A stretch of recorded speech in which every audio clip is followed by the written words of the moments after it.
नमस्कार दोस्तों, स्वागत है मेरे चैनल में आप लोगों का। तो मेरे जितने बड़े भाई बहन और माता पिता हैं, मैं उनको प्रणाम करना चाहती हूँ।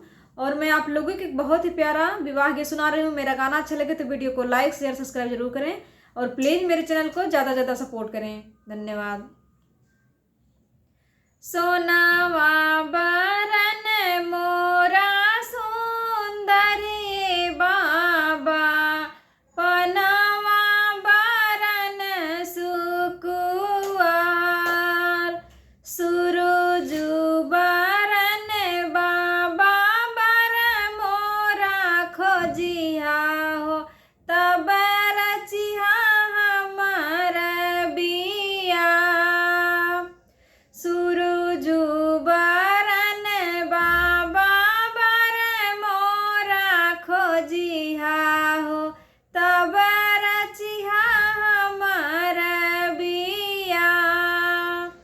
इड़हर खोजा बाबा बिड़हर खोजन हो, खोजी आए देश चारू ओर।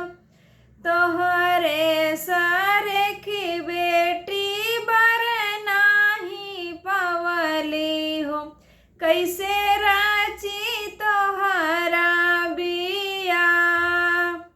तोहरे सरेखी बेटी बर नाही पवली हो, कैसे राची तोहरा बिया।